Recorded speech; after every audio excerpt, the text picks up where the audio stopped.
안녕하십니까? 저는 여행 관련 사업을 하고 있는 50대 남성입니다. 요 몇 년 전 생각지도 못한 일을 겪게 되면서 저에게도 이런 곳에 글을 보낼 수 있는 사연이 생겼네요. 한 명의 은인으로 시작된 나비 효과로 인해 저에게도 그 영향이 미처 제가 늦게나마 운수대통하고 있습니다. 제가 받은 것이 있어 그만큼 돌려주었던 것뿐인데 저에게 몇 배로 돌아오는 걸 보니 사람이 항상 정직하고 착하게 살아야겠다는 생각을 다시 한번 하게 됩니다. 제가 사연을 말하게 되어 제가 받고 베푼 선한 영향력이 널리 퍼지기를 바라며 이곳에 사연을 보내봅니다. 저의 어린 시절은 상처투성이었습니다. 저를 낳고 기르셨던 부모님은 저에게 어떠한 말도 하지 않고 이혼을 결정하셨어요.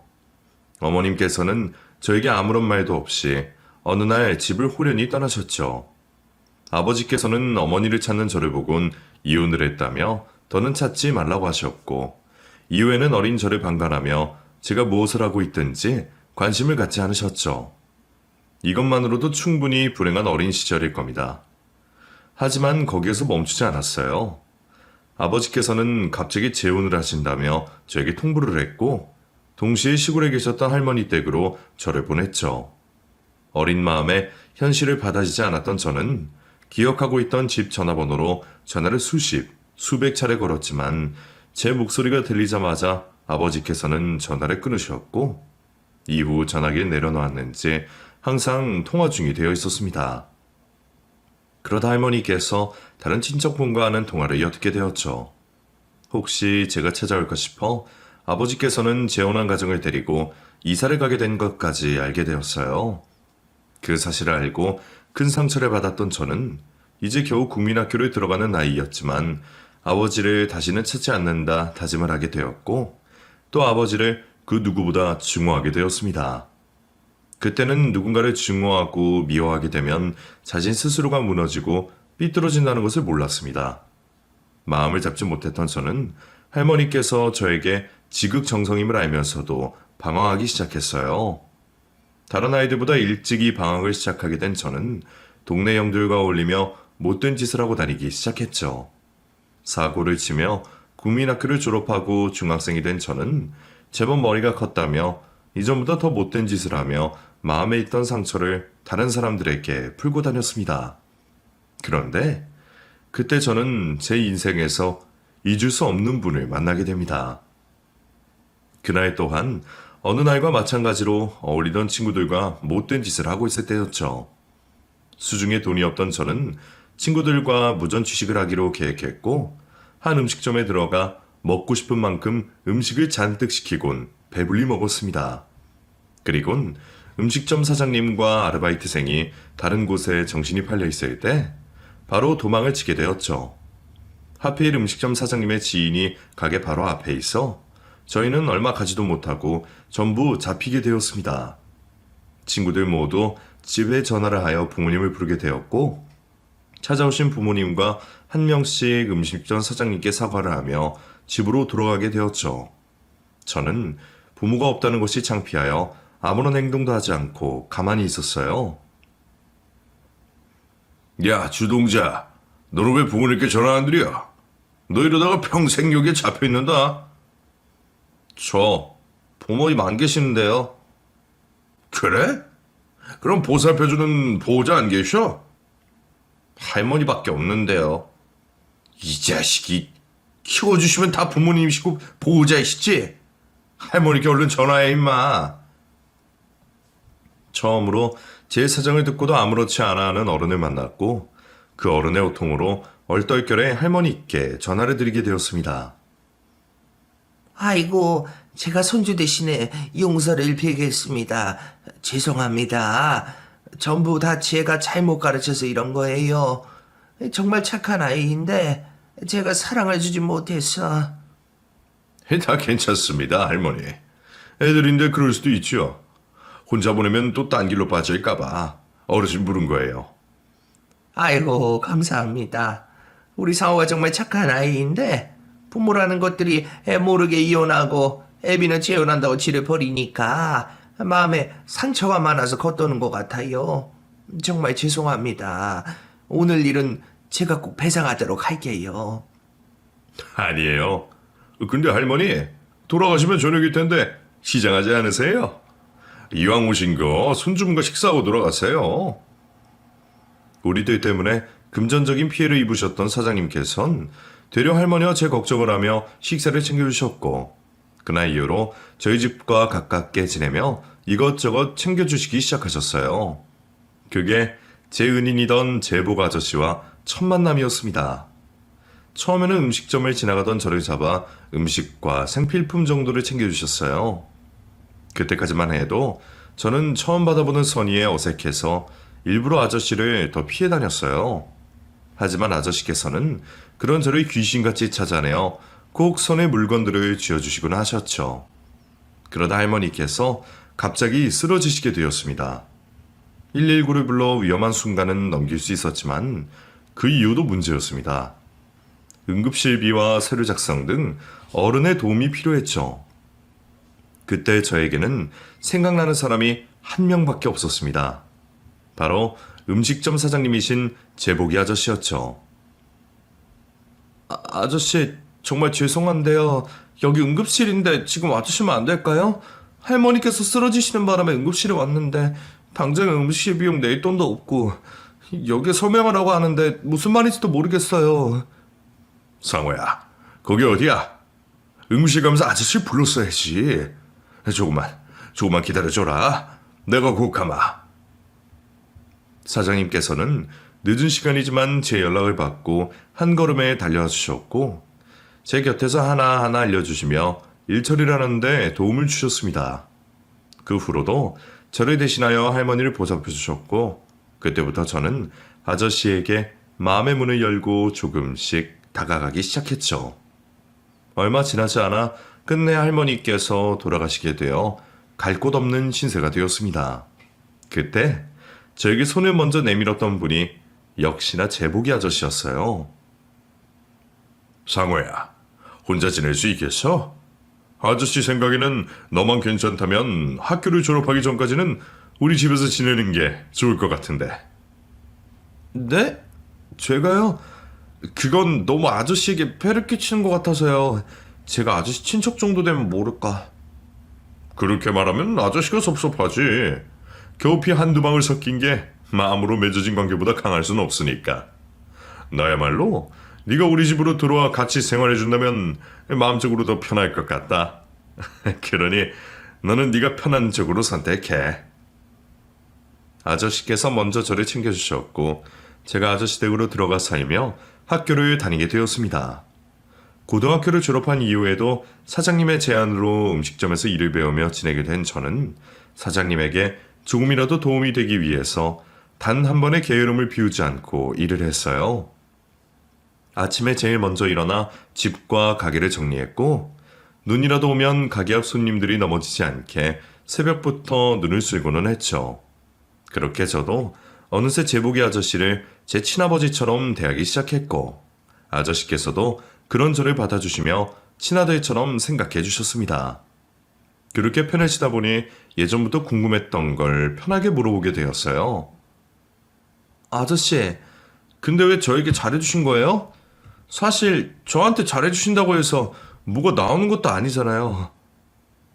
네가 나처럼 보였거든. 물론 내 경우에는 할머니 대신 어머니께서 계셨지만 몸이 아프셔서 하루 종일 누워만 계셔야 했어. 몇 년 동안은 나도 착한 아들로 지냈는데 사춘기쯤 되니 억울해지더라. 내 동무들은 모두 웃음이 많을 날이 없는데 나만 고생이나 고생은 다 하고 있으니 그때 나도 너처럼 갈피를 못 잡았다. 그때 나를 붙잡아 주신 분이 계셨지. 그분도 아무런 이유 없이 내 속에 있던 화를 모두 가져가 주셨어. 그때부터 나도 정신을 차리고 살기로 했단다. 여기 음식 장사를 한 이유도 배고픈 사람 많이 먹이고 당장 힘든 사람 돈 없이도 먹이려고 가게를 하고 있었는데 너를 여기에서 만난 거야. 가시를 잔뜩 세운 모습이 예전 내 모습과 닮은 너를. 너에게도 보여주고 싶었다. 속에 화를 거두고 맑은 눈으로 세상을 보면 가진 것 없어도 행복할 수 있다는 것을. 그게 내가 널 도와준 이유야. 그 그 말씀은 지금까지도 저에게 전율이 돋게 하는 말이고 제 인생에 있어 가장 소중한 시간이 되었습니다. 그렇게 아저씨를 아버지처럼 느끼며 지내고 있을 때 저에게 입대 통지서가 날라왔습니다. 군 입대를 하고 자대 배치를 받아 처음으로 아저씨께 전화를 하게 되었는데 아저씨 목소리가 좀 이상했어요. 나중에 휴가를 나가 알게 된 사실이었지만 아저씨께서 제가 입대를 하고 나서 희귀병에 걸리셔서 무척이나 힘든 생활을 하고 계셨어요. 휴가 때마다 나온 저를 웃으며 반기셨지만 오래 버틸 수 없으신 몸이었고 결국 제가 전역을 하고 난 다음날 세상을 떠나셨죠. 제 생각에는 아저씨께서 저를 만나고 마지막 말씀을 하시기 위해 어떻게든 삶을 버티셨던 것 같습니다. 상호, 넌 아마 모를 거다. 너가 과거의 너와 얼마나 달라졌는지. 절대 이 모습을 잃으면 안 돼. 어떤 어려움이 있더라도 남을 미워하거나 네 자신을 파괴하는 행동을 하지 말아라. 그리고 항상 작은 것에도 행복할 수 있음을 기억해. 네 할머니도 나도 네가 행복하기만을 바라고 있으니. 제법 오랜 시간 동안 같이 지냈는데 한 번도 이 말을 해주지 못했어. 미안했다. 아저씨가 우리 상우를 많이 사랑했다. 건강하고 지금 멋진 상우의 모습처럼 계속 살아가죠. 아저씨께서는 그 말씀과 함께 제 앞으로 큰 돈을 두고 가셨어요. 당장에 갈 곳이 없어진 저였지만 이전처럼 불안해한다거나 세상을 원망하지 않았습니다. 아저씨 말처럼 작은 것에 행복을 느끼기로 했고 어떤 삶이든 열심히 살기로 했어요. 그리고 아저씨처럼 누군가에게 등불이 될 수 있는 사람이 되기로 결심을 했죠. 마음가짐을 정리한 저는 사장님께서 남겨주신 돈을 의미 있게 쓰기 위해서 우선 은행에 맡겨놓은 채 열심히 일을 하게 되었습니다. 제법 제 수중에 돈이 모였을 때 저는 무슨 사업을 할지 고민하게 되었죠. 고민을 하던 도중 저에게 가장 중요한 사람이던 할머니와 아저씨 생각이 났어요. 할머니께서는 항상 바다를 보고 싶어 하셨고 아저씨께서는 생전 제대로 된 휴가 한번 못 가셨다라는 말씀을 하신 게 기억이 났습니다. 그 이후로 저는 대신 한을 풀어드린다는 생각으로 여행사를 하게 되었어요. 생전 처음 하는 사업이었고 분야 또한 생소했지만 밤낮을 가리지 않고 공부를 했고 일을 시작한 뒤로도 누구보다 열심히 발로 뛰며 지냈습니다. 그 덕분에 제가 하던 여행사는 점점 규모가 커지게 되었죠. 몇 년 후 제가 열심히 땀 흘려 성장시켰던 여행사는 직원도 여러 명 두었고 매출도 초기에 비해 몇십 배는 커지며 어엿한 회사가 되어 있었습니다. 회사가 커지며 점점 세부적인 일보다는 직원들이 올린 보고서와 사업 계획을 확인하고 결정하는 일이 많아졌지만 원래 하던 일들이 재미있어 손에 놓지 않고 직원들과 같이 회사를 이끌어가고 있었죠. 가족 같은 회사까지는 바라지 않았지만 직원들이 회사를 다니며 불편함은 없기를 바라했고 그런 이유로 최대한 회사에 피해가 가지 않는 상황에서 직원들에게 많은 복지를 주었습니다. 그리고 저 개인적으로도 직원들의 표정과 상황을 살피며 힘든 일이 있을 때 직원 혼자서 끙끙거리지 않게 도움을 주려고 했어요. 가볍게는 이사 또는 차량 구입 고임문부터 집안 형편에 대한 걱정까지 도움을 주며 제가 제복 아저씨에게 받았던 마음을 다른 사람들에게도 나눠주고 있었습니다. 그런데 회사에 들어온 지 얼마 안 되었던 직원이 유독 표정이 어두웠어요. 집에 들어가지 못한 건지 옷도 갈아입지 못한 모습에 신경이 쓰이더군요. 담배를 피러 가길래 따라 나가 가볍게 물어보았지만 아무런 일이 없다며 말을 돌리더라고요. 말 못할 개인적인 일이구나 싶어서 더는 물어보지 않고 있었는데 그 직원은 며칠이 지나도 어두운 표정이 그대로인 겁니다. 도저히 가만히 두고 볼 수는 없어서 퇴근 시간에 직원을 불러 같이 식사를 하게 되었습니다. 기영씨, 저번에도 물어봤지만 걱정 있으면 털어놔봐요. 내가 도와줄 수 있는 상황이면 도우면 되고 아니더라도 같이 방법을 생각하면 더 나을 수도 있잖아요. 신경 써주셔서 감사한데 정말 별일 아니라서요. 내가 더는 지켜보기 힘들어서 그래요. 겨우 21살인 직원이 다 죽어가는 사람처럼 있으면 그걸 보고 있는 사람은 어떻겠어요. 그리고 개인적인 오지랖을 떠나서 회사 업무에도 지장이 가면 안 되잖아요. 그건 죄송합니다. 저 사실은 제 여동생이 아파서 그랬습니다. 아직 고등학생인데 큰 병에 걸려서 힘들어하고 있거든요. 부모님께서 옆에 계시면 좀 나을 텐데 2년 전에 사고로 돌아가셔서 혼자 동생 병간호까지 하느라 회사에 피해를 끼친 것 같습니다. 죄송합니다. 그런 일 있으면 내가 저번에 말했을 때 말하지 그랬어요. 동생이 많이 아픈 거예요? 암인데 나이가 어려서 세포 분열도 빠르다 보니 항암제가 효과가 좋지가 않아요. 그래서 보험이 안 되는 치료제를 써봤는데 다행히 효과가 있어서 진행을 늦추고 있는 정도예요. 어린 동생만은 구김없이 행복하게 자라게 해주려고. 회사도 취직하고 좋은 일만 있을 줄 알았는데. 사장님, 저 정말 잘하겠습니다. 그러니 자르지만 말아주세요. 지금 저 부모님께서 남겨주신 집까지 팔고 모텔에서 생활하고 있습니다. 저 지금 자르시면 우리 동생 손도 못 쓰고 죽어가는 모습 봐야 해요. 제가 지금까지 회사에 피해 끼친 거 몇 배로 갚아내겠습니다. 그러니 자르지만 말아주세요. 서로 처한 상황은 달랐지만 기영 씨는 저를 많이 닮아 있었습니다. 오열하며 혹시 회사에서 잘릴까 걱정을 하고 있는 기영 씨를 보니 과거 제 모습이 생각이나 울컥했고 제가 제복 아저씨에게 받았던 것처럼 도움을 줘야겠다 싶었습니다. 내가 왜 기영 씨를 애고합니까? 기영 씨가 회사에 무슨 피해를 입혔다고요? 오히려 힘든 상황인데 회사 출근해서 일해줘서 고마워요. 기영 씨가 잘릴 일 없으니까 걱정하지 말아요. 그리고 옮길 수 있으면 하루라도 빨리 내 건물로 들어와요. 내가 사는 건물 2층 원룸이 마침 비어있으니 그곳에서 생활해요. 회사와도 가깝고 한 푼이라도 아끼면 좋잖아요. 내가 월세 같은 건 받지 않을 테니 형편 좋아질 때까지는 마음 편하게 있어요. 그럴 수는 없습니다. 모텔이라고 해도 지낼만 해요. 기영 씨가 좋든 안 좋든 나는 그런 모습 못 보겠어요. 그러니 당장에 오늘이라도 올 수 있으면 바로 들어와요. 그제서야 제 의도를 알았는지 기영 씨는 저에게 감사의 눈물을 흘렸고 저는 그런 기영 씨를 안아주었습니다. 이후 저희 건물 밑층에서 살게 된 기영이와 점점 가까워지게 되었고 반찬과 생필품 등을 포함해 이것저것 챙겨주며 지내게 되었습니다.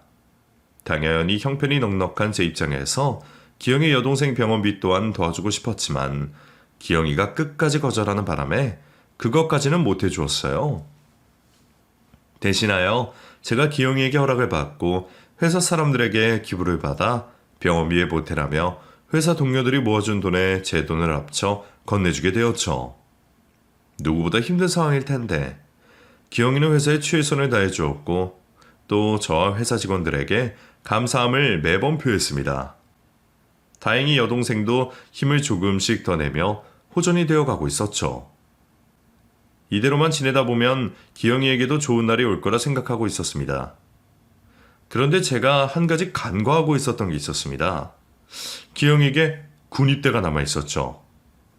부모님이라는 보호자도 없었고 여동생을 돌봐야 하는 상황이라 당연히 부양 의무자가 되어 면제가 될 거라는 생각과 달리 굉장히 복잡한 상황으로 군입대를 해야만 하는 상황이었어요. 당연히 기영이는 당황해하고 있었고 제가 곁에서 같이 발로 뛰며 어떻게든 입대를 막아보려고 했습니다. 하지만 복잡한 친인척 관계로 인해서 결국은 기영이가 입대를 해야 했습니다. 아픈 동생이 있는데 발이 떨어질 오빠가 어디 있을까요? 그 모습을 봐야 하는 제가 더 힘들더군요. 어쩔 수 없는 현실에 제가 기영이를 도와주기로 했습니다. 사장님, 늦은 시간에 어쩐 일로 오셨어요? 입대 날짜가 다가오니 복잡해서 잠이 잘 안 오지? 다름이 아니라 내가 생각을 좀 해봤어. 너희 친척분께서 비용도 한두 푼 드는 게 아닌데 은영이를 제대로 돌봐주실 것 같진 않아서 내가 너 군생활하는 동안 은영이를 대신 돌보면 어떨까 싶은데. 네? 하지만 지금 도와주시는 것만으로도 다른 대안이 없잖아. 너도 내가 도와주는 방법 외에는 없다는 걸 알고. 시간도 없는데 미안하다. 고맙다. 된다 안 된다 이런 걸로 시간 뺏기지 말고 비상시에 내가 너를 대신할 수 있게 서류 작업들 꼼꼼히 알아보자. 사장님, 정말 감사합니다. 제가 정말 죽어서도 이 은혜는 잊지 않을게요. 제가 꼭 이 은혜 다 갚도록 하겠습니다. 그래, 알았어. 나중에 너 여유되면 네 도움 거절하지 않고 바라봐. 내가 너 없는 동안 최선을 다해서 은영이 돌볼 테니 너는 군대에서 무사히 전역할 생각만 해. 알았지? 그날 저에게 감사하다며 눈물 짓는 기영이에게서 예전의 저를 볼 수 있었고 동시에 제보 아저씨께서 느끼셨던 마음을 그제서야 알 수 있었습니다. 그렇게 군 생활하게 된 기영이를 대신해 저는 최선을 다해서 은영이 곁에 있었어요. 기영이만큼이나 은영이도 오빠와 떨어져서 생활하는 힘든 시간이라 생각되었기에 조금이라도 빨리 가깝게 지내려고 노력했고 회사가 끝난 뒤에는 병원과 집을 찾아가 불편한 점은 없는지 하고 싶은 건 없는지 항상 확인을 하게 되었죠. 그 시간 또한 저에게는 의미 있는 시간이 되었습니다. 기영이 말고도 은영이라는 여동생을 얻게 되었던 시간이니 말이죠. 기영이가 휴가를 받아올 때면 다 같이 모여 즐거운 시간도 보내고 가까운 곳으로 여행도 가며 외롭게 지내던 저에게 가족이라는 의미를 어렴풋이 느낄 수 있게 해주었죠. 매일 은영이를 위해 기도하는 기영이 때문이지 저녁 때까지 은영이의 병화는 더 이상 진행되지 않았고 기영이 또한 군대에서 무사히 전역을 하게 되었습니다. 군 생활을 해본 입장에서 전역 후에는 동생과 시간도 보내고 전역이라는 해방감도 느끼며 좀 쉬기를 바랬어요. 기영아, 저녁 축하한다. 이건 내가 주는 저녁 선물이다. 지금까지도 고생이 많았는데 앞으로도 은영이 챙기면서 우리 회사에도 열심히 해줘라. 이거 사실 뇌물이야. 정말 감사합니다, 사장님. 정말 사장님 아니었으면 저 중간에 군대 탈영했을지도 몰라요. 야간에 근무를 서고 있는데 문득 그런 생각이 나더라고요. 제가 만약 이 회사에 들어오지 않았더라면, 사장님과 저녁 식사를 하며 제가 끝까지 입을 다물고 있었더라면 지금쯤 나는 무슨 모습으로 있을지, 또 우리 은영이는 얼마나 힘든 시간을 보내며 지내고 있을지 말이죠. 무사히 전역까지 하고 우리 은영이에게 아무런 일이 없는 거 전부 사장님께서 도와주신 덕분이에요. 전역하면 사장님께 가장 먼저 감사하다는 말 하고 싶었습니다. 이래서 남자가 군대를 다녀야 하는가 보다. 이 녀석 제법 어른이 되어서 나왔어. 나야말로 은영이 옆에 있으면서 많은 걸 느꼈다. 가깝다고나 하나 남인 내가 이렇게 힘든데 오빠인 네가 얼마나 힘들었을지 상상이 되진 않더구나. 그런데 이제 은영이 점점 좋아지고 있으니 우리 희망 잃지 말고 서로의 자리에서 최선을 다하자. 지금처럼 내 도움이 필요하면 언제든 도움을 요청하고. 네, 사장님. 그런데 내일 몇 시부터 출근하면 돼요? 출근 시간전과 똑같나요? 무슨 이제 막 전역한 놈이 출근을 생각하고 있어. 한 달 정도 푹 쉬고 돌아와. 회사 사람들한테도 다 말해놔서 문제없어. 오히려 너 내일부터 출근하면 내 먹이는 거야. 저녁 다음 날부터 일 시키는 악덕 사장으로 지킬 거 아니야. 은영이도 너 많이 보고 싶어 했는데 내가 용돈 챙겨줄 테니 같이 여유롭게 여행도 좀 다니고. 아니에요, 그럴 수 없죠. 지금부터 평생 사장님 밑에서 일해도 은혜 못 갚을 텐데. 그리고 저도 빨리 돈 벌어서 은영이 치료하는 데 도움이 되어야죠. 은영이라도 이미 다 말해놓아서 괜찮아요. 안 돼. 우선은 출근은 몇 시간 안 되니까 그렇게 알고 있어. 겨우 다음날 출근을 하겠다는 녀석을 말리긴 했습니다만, 그런데 놀기만 하다가 저에게 받은 은혜를 갚을 수 없다며 겨우 한 주만 쉬고 곧장 회사에 복직을 하더군요. 말려도 보았지만 아침 일찍 출근하여 자리에 앉아있는 기영이를 어떻게 할 방법이 없었습니다. 그 뒤로 기영이는 정말 자기 회사 일을 하는 것처럼 최선을 다해 주었어요. 예약자분들은 상대할 때도, 회사 간에 소통이 되지 않아 일이 복잡할 때도 자신이 먼저 나서서 해결해 주었죠. 그런 모습에 오히려 제가 고마웠습니다. 그런데 기영이 얼굴에도 이제는 웃음이 기본으로 자리 잡히는 시기에 결국 은영이가 세상을 떠나게 되었습니다. 지금까지 암과 잘 싸워주고 있다고 생각했는데 갑자기 몸이 안 좋아지기 시작하더니 급격하게 상태가 심각해졌고 결국 우리 곁을 떠나게 되었죠. 사정을 알고 있던 저와 회사 직원들에게 비통한 소식이었지만 기영이의 마음만큼은 아니었을 겁니다. 마치 모든 기운이 빠져버린 사람처럼 넋을 놓고 있는 기영이를 대신하여 제가 은영이의 장례식을 모두 챙기게 되었어요. 기영아, 지금까지 잘하고 있었잖아. 힘든 거 아는데 이렇게 정신 놓고 슬퍼하고 있으면 하늘에서 널 보고 있는 은영이는 마음이 어떻겠니? 힘들더라도 은영이 마지막 가는 길 지금까지 너의 모습처럼 믿음직스러운 오빠의 모습으로 있어주자. 그리고 이번이만 끝나면 내 품에서 마음 놓고 울고 싶은 만큼 울어라. 사장님, 감사합니다. 그렇게 은영이 마지막 가는 길을 배웅해 주라며 기영이를 일으켜 세웠습니다. 마음의 정리를 할 시간이 필요하다고 생각한 저는 기영이에게 휴가를 주었어요. 그러면서도 문자와 전화를 하며 상태를 확인하고 있었죠. 그런데 통 연락이 없어 밥이라도 잘 챙겨 먹고 있는 건지 확인을 하러 2층으로 내려갔습니다. 한참 동안 문을 두들겨 봤지만 답이 없더라고요. 걱정이 되었던 저는 급히 마스터키로 문을 열었는데 어디에 갔는지 기영이의 모습이 보이지 않더군요. 짐은 모두 그대로 남겨두고 말이죠. 처음에는 울적한 마음에 어딘가로 잠시 떠났다고 생각했는데 시간이 흘러도 기영이는 돌아오지 않았습니다. 그런 기영이를 보고 회사 직원들은 제가 받은 은혜도 모른다며 손가락질을 했어요. 하지만 저는 그와 반대로 기영이의 마음이 이해가 되었습니다. 저에게도 비슷한 경험이 있었으니까요. 되려 제가 제보 아저씨처럼 기영이에게 기댈 수 있는 존재가 되지 못한 게 미안했습니다. 저는 언젠가는 기영이가 다시 돌아올 거란 걸 믿고 짐을 챙겨두고 기다렸습니다. 이후 시간이 흐르면서 저도 기영이에 대한 기억을 잊어버리고 지냈습니다. 사실 제 앞가림을 하기도 급급한 상황이었거든요. 시간이 지날수록 여행에 대한 관심도 늘어나면서 경쟁사들은 늘어났고 막대한 자금으로 파격적인 행보까지 보여주는 곳들이 생기다 보니 저희 회사의 경쟁력은 날이 갈수록 떨어지고 있었습니다. 더욱이 일에만 치여 살다 보니 제 안에서 번뜩이던 아이디어들은 점점 사라지고 있었고 매너리즘도 느끼고 있었죠.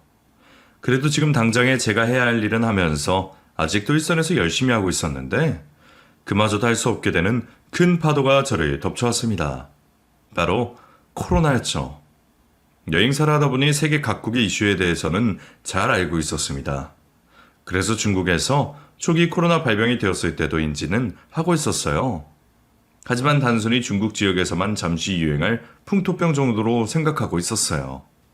그래서 아무런 생각 없이 겨울방학과 설날이라는 대목을 맞아 최대한 많은 여행객들을 확보하기 위해 공격적인 사업을 하고 있었죠. 그런데 점점 중국에서 길어지는 듯한 코로나가 1월 한국에 상륙을 하게 되면서 상황이 걷잡을 수도 없게 흘러갔습니다. 처음 상황을 관마음에 있던 예약자분들이 대규모 감염 상황과 함께 전 세계적으로 난리가 나게 되자 속속들이 예약 취소를 하셨고 한동안은 밀려오는 취소 전화를 받는데 모든 직원들이 매달려야 할 정도였습니다. 최대한 피해를 막아보자 했던 저는 손실을 감수하고도 취소 예약 수수료를 없앴지만 패닉 상태의 예약자분들은 하나같이 모두 다 취소를 하시게 되었죠. 결국 한 분기는 통째로 적자를 보게 되었습니다. 그때까지만 해도 다가올 여름에 대한 희망이 있었어요. 하지만 모두가 아시다시피 코로나 사태는 전 세계적으로 재앙이 되어버렸고 장기화되었죠. 이미 회사 자금은 바닥을 드러내고 있었고 제 개인 재산을 처분하여 직원들에게 최소한의 월급을 주게 되었습니다. 이 재앙적인 상황이 언제 풀릴지는 아무도 알 수 없었고 저는 쥐야가 나라바이트를 하면서 버틸 수 있을 만큼 버텨보려고 했어요. 하지만 그마저도 더는 버틸 수가 없었어요. 직원들에게 희생을 강요할 수는 없었고 희망은 보이지 않았습니다. 결국 직원들에게 자발적인 퇴사를 권하게 되었죠. 대부분의 직원들은 어쩔 수 없는 상황에 저와 함께 울어주고 위로해주고 안아주며 회사를 떠났고 몇몇 직원들은 제 곁에 남아 기다리겠다며 퇴사를 하지 않고 투잡을 하게 되었습니다. 하지만 점점 쌓여가는 빚과 좀처럼 나아지지 않을 것 같은 현실에 저는 폐업을 생각하게 되었죠. 제 손으로 제가 만든 회사의 마지막 문을 닫는다는 게 그 무엇보다 가슴 아팠지만 어쩔 수 없었어요. 금요일부터 주말이 되는 날까지 회사에 남아 제 손때가 묻은 문서들과 흔적들을 하나씩 보며 마음을 정리하고 있었죠. 그런데 한 남성이 저희 회사 문 앞을 두리번거리고 있는 겁니다. 불 꺼진 여행사에 예약을 하러 오신 분은 아니겠고 건물 관리인분도 아닌 걸 보니 빚 때문에 찾아온 거라 생각했습니다. 회사를 정리하고 빚을 갚겠다라는 설명을 하기 위해 문을 열어드렸죠. 그런데 제가 문을 열어주자마자 남자는 자리에 서서 저를 한참 동안 쳐다보더니 꾸벅 절을 하는 게 아니겠어요? 너무 놀라 무슨 일인가 싶어 그 남자를 일으켜 세웠죠. 제 부축을 받고 일어선 남성은 저를 쳐다보지 못한 채 눈물을 흘리고 있었고 저는 도대체 무슨 일인가 싶어 의자를 가져와 남성을 앉혔습니다. 무슨 사연이시길래 저희 회사에 오셔서 저에게 인사를 다 주시나요? 사장님, 늦어서 정말 죄송합니다. 제 인생의 은인을 이제 찾아뵙게 되어서 너무 죄송합니다. 저 못 알아보시겠어요? 저 기영이입니다. 사장님 밑에서 일하던 기영이요. 아, 그래? 너 기영이구나. 이게 얼마만이야. 말도 없이 사라져서 얼마나 걱정했다고. 그래도 좋아 보여서 다행이다. 네 짐들도 아직 내가 가지고 있는데 이렇게 찾아와줘서 너무 고맙다. 그런데 어떻게 지냈던 거야? 이렇게 잘 살고 있었으면 가끔은 찾아서 동료들과도 보고 와서 커피도 마시고 하지. 죄송해요. 제가 아무렇지도 않게 찾아오기에는 너무 염치가 없는 것 같아서요. 아무리 어렸다고 해도 갑자기 아무 말도 없이 사라지는 행동을 하면 안 됐었는데 제게 유일한 핏줄인 동생이 죽으니까 저도 살 이유가 없게 느껴졌어요. 모든 게 제 탓인 것 같고 세상도 저를 막다른 길로 모는 것 같았고요. 그래서 다 포기하고 부모님과 동생 옆으로 가려고 극단적인 선택을 실행까지 했는데 그 순간 갑자기 사장님께서 떠오르는 거예요. 그제서야 제가 지금까지 사장님께 받은 빚만이라도 갚고 죽자라는 생각이 들었어요. 그래서 다시 돌아가려고 했는데 그 생각을 너무 늦게 한 것 같았어요. 오랫동안 자리 비웠는데 다시 정신 차렸다고 사장님과 동료들 앞에 나타나기 면목 없어서요. 그래서 멋지게 성공한 모습으로 나타나서 사장님께 받았던 은혜 갚자 라는 생각으로 이악 물고 바닥 생활부터 열심히 살았습니다. 응십자에서 먹고 자고 새벽같이 일어나서 일하고 그렇게 요리도 배우고 가게 운영하는 법도 배우다 제 가게를 차리게 되었어요. 그러다 운이 좀 좋았는지 장사가 잘 돼서 지금은 분점도 제법 여러 개 생겼고요. 그래서 늦었지만 지금이라도 제가 사장님께 받았던 은혜 갚으려고 왔습니다. 너무 늦어서 죄송합니다, 사장님. 그리고 그때 정말 감사했습니다. 정말 사장님 아니었으면 제 동생 은영이 고통스럽게 좋은 기억 하나 없이 세상을 떠났을 거예요. 마지막까지 챙겨주시고 정말 감사합니다. 감사해요. 기영이가 어떻게 살았는지 짧게 들어 전부를 알 수 없었지만 단단하게 굳은 살이 박히고 상처뿐인 손을 보면서 얼마나 치열하게 살아왔는지 짐작을 할 수 있었습니다. 제 작은 도움으로 한 청년이 다시 살 용기를 얻고 또 어엿한 사회인이 되어 멋지게 살아가고 있다니 제가 오히려 고마웠죠. 그러면서 한 사람이 떠오르더군요. 제복이 아저씨가 말이죠. 아저씨처럼 도움이 필요한 사람에게 도움을 줄 수 있는 사람이 되고 싶었는데 그제서야 제가 아저씨를 닮으며 살겠다는 말을 지킨 것 같아 가슴이 뜨거워졌습니다. 나한테 고맙긴. 고생하고 노력해서 결과를 만든 건 기영이 너니까 네가 칭찬받아야지. 고맙다. 나쁜 생각하지 않고 이렇게 살아있어줘서 고맙고 또 멋진 사인이 되어주어서 고맙구나. 좀 더 일찍이 만났으면 우리 직원들 다 데리고 가서 네 가게 매출이나 올려줬을 텐데 상황이 그렇지 못해서 오히려 내가 면목이 없구나. 네가 잘 되어 있는 만큼 나도 좋은 모습으로 있어야 했는데 이 우울한 이야기하면 뭐하겠니? 오늘 사장님이 아니 아저씨가 맛있는 저녁 사주마. 나가서 기영이니가 얼마나 더 열심히 살아왔는지 이야기나 더 들어보자. 제가 사장님을 대접해야죠. 다 누구 덕분인데요. 그리고 사장님 많이 어려우시죠? 요즘 코로나로 여행사들 다 어렵다고 하는데. 그렇지. 뭐 어쩌겠어. 누구 탓할 수 없고. 그래서 말인데 제가 도와드릴게요. 시간이 얼마가 되었든 돈이 얼마가 들든 사장님께서 필요하신 게 있다면 제가 전부 다 해드리겠습니다. 아니야, 괜찮아. 나는 네가 사주는 밥 한 끼면 된다. 아니요. 저도 이 부분에서는 물러설 수 없습니다. 사장님이 제 인생에 안 계셨으면 동생에게도 저에게도 더 안 좋은 상황만 있었을 거예요. 그러니까 지금의 제가 있을 수 있는 건 전부 사장님 덕분이에요. 그러니까 필요한 게 있으시면 부담 갖지 말고 말씀해 주세요.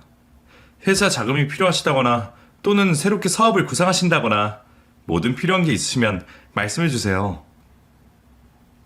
열심히 살아온 기영이의 노력을 제가 빼앗는 것 같아 저는 도움을 거절한다 했고 기영이는 무슨 일이 있어도 은혜를 갚아야 한다며 실랑이를 벌이게 되었습니다. 서로의 의견만 주장하며 이야기가 길어지자 기영이는 정수기에 물을 마시러 갔고 그러다 책상에 올려져 있던 채권 추심 서류들과 비톡 쪽 서류를 보게 되었어요. 그러더니 자리에 앉아 그것 외에도 회사의 재무제표와 재산 상황을 확인했죠.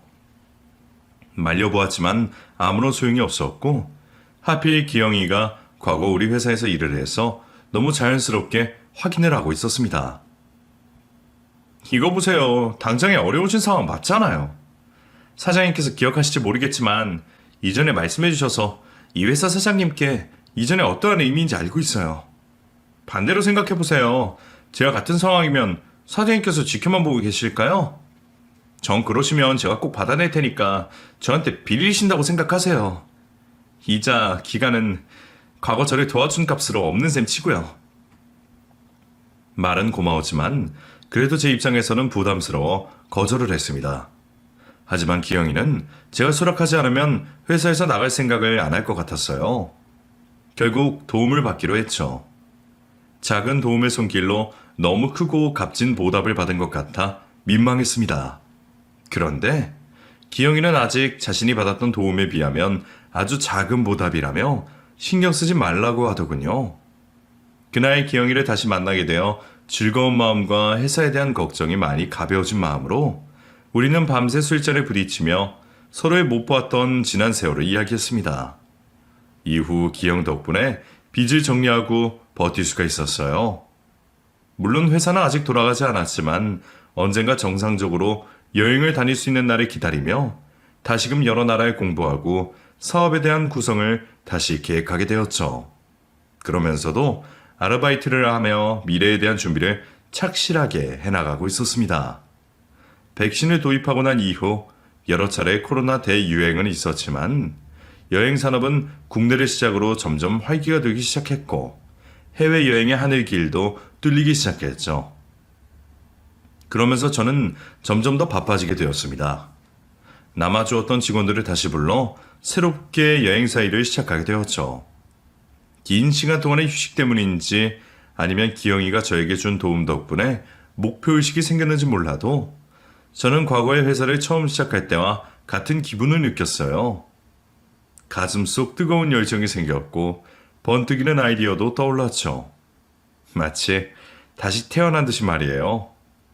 그렇게 활기를 띠는 여행 산업으로 저 또한 바쁘게 삶을 보내게 되었고 회사도 조금씩이지만 과거의 모습을 찾아가고 있습니다.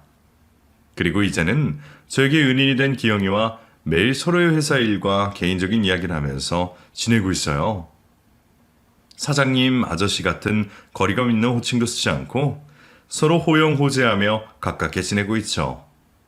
제가 한 행동 때문에 저에게 다시 살아갈 수 있는 힘을 주었고 외롭던 저에게 형제가 생기게 된 거죠. 그러다 보니 과거 회사가 가장 잘 되어가고 있을 때보다 더 행복한 시간을 보내고 있습니다.